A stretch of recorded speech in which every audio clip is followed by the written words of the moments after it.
नमस्कार दोस्तों, आज हम पढ़ेंगे sequence of tense. Sequence of tense का मतलब होता है काल का क्रम। अब जो दो वाक्य होते हैं, दो टेंस के या दो सेम टेंस के वाक्य होते हैं, हम उन्हें सीक्वेंस में कैसे लगाएंगे यही हम इसमें सीखेंगे। पहली चीज लिखा हुआ है कि सीक्वेंस ऑफ टेंस दो वाक्यों से मिलकर बना होता है। दूसरा चीज ये है कि पहले वाक्य को हम प्रिंसिपल क्लॉज तथा दूसरे वाक्य को सब ऑर्डिनेट क्लॉज कहते हैं। तीसरा है कि यदि प्रिंसिपल क्लॉज का वाक्य प्रेजेंट टेंस या फ्यूचर टेंस में हो तब सब ऑर्डिनेट क्लॉज को सब ऑर्डिनेट क्लॉज का वाक्य। एक बार हम फिर से देखते हैं इसे कि यदि प्रिंसिपल क्लॉज का वाक्य प्रेजेंट टेंस या फ्यूचर टेंस में हो तो तब सब ऑर्डिनेट क्लॉज का वाक्य जिस टेंस में हो उसी टेंस के अकॉर्डिंग हम उसका अनुवाद करेंगे।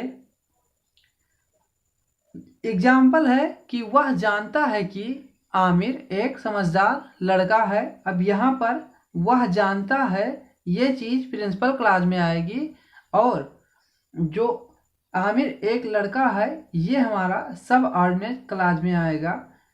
पहली चीज लिखा हुआ है कि वह जानता है, ये है प्रेजेंट इंडेफिनिट टेंस में है तो इसका हम बनाएंगे ही नोज दैट, फिर लगाएंगे दैट का मतलब कि आमिर एक समझदार लड़का है। अब ये जो दूसरा वाक्य है सब ऑर्डिनेट वाक्य ये भी प्रेजेंट टेंस में ही है तो हम इसका बनाएंगे Aamir is a intelligent boy. अब अगला एग्जाम्पल है कि सुनीता बताएगी कि विनोद अच्छा बैटिंग करता है। यहां पर बनेगा इस प्रकार बनेगा इसका,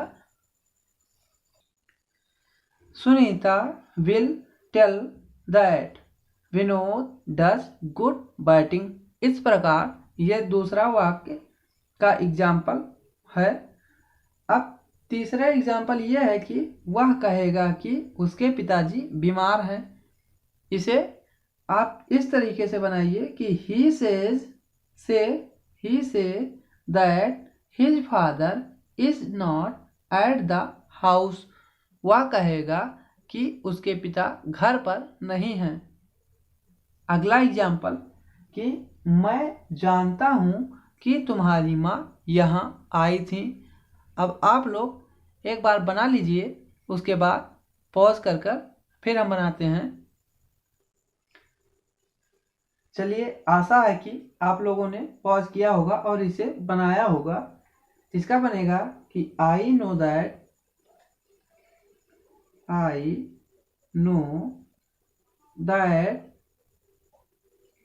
your mother was come here। देखिए क्या बनेगा कि I know that your mother was came here, यहाँ पर आर होगा। अब हम देखेंगे रूल नंबर 4 को। रूल नंबर 4 हमारा कहता है कि यदि प्रिंसिपल क्लॉज का वाक्य पास्ट टेंस में हो तो सब ऑर्डिनेट क्लॉज का वाक्य भी पास्ट टेंस में होगा, चाहे वाक्य प्रेजेंट टेंस या फ्यूचर टेंस में ही क्यों ना हो। इसका एक एग्जाम्पल है कि मैं जानता था कि तुम एक अच्छे लड़के हो। अब हम इसका इस प्रकार बनाएंगे कि I knew that you were a good boy. इस तरीके से चौथे रूल का एक एग्जाम्पल हमने देखा। अगला एग्जाम्पल है कि उसे आशा थी कि हम मैच जीतेंगे। अब इसका हम बनाएंगे कि she hoped that we should win the match. MATCH। अगला हम देखेंगे कि लता ने हमें बताया कि रमन बीमार था। अब इसका हम बनाएंगे लता टोल्ड अस, हमें, कि, माफ कीजिएगा यहाँ पर की गलत हो गया, that Raman was ill।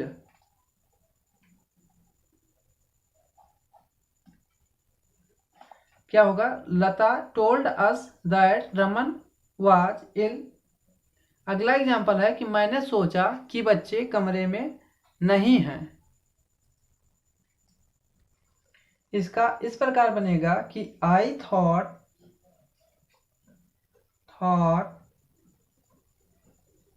That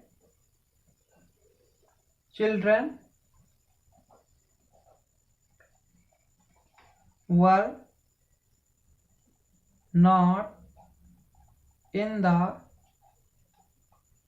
room. इस प्रकार हमने 4 एग्जाम्पल चौथे नियम का देखा। अब हम देखते हैं पांचवा नियम। पांचवा नियम यह है कि यदि सब ऑर्डिनेट क्लास के वाक्य यूनिवर्सल ट्रूथ, मैथमेटिकल फैक्ट या हिस्टोरिकल फैक्ट या फिर हैबिट वाले हों तब ऐसे वाक्यों का अनुवाद जस का तस कर देंगे। अब हम देखते हैं एक एग्जाम्पल कि उसने मुझे बताया कि सूर्य पूर्व में निकलता है। अब यहाँ पर सूर्य का पूर्व में निकलना यूनिवर्सल ट्रूथ है। अब इसका हम बनाएंगे कैसे कि उसने मुझे बताया, तो ये है पास्ट इंडेफिनिट में, तो इसका हम बनाएंगे he told me that the सन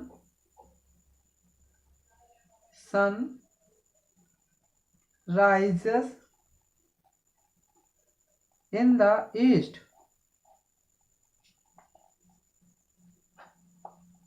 अगला एग्जाम्पल कि मेरे भाई ने मुझे बताया कि 2 और 3 5 होते हैं।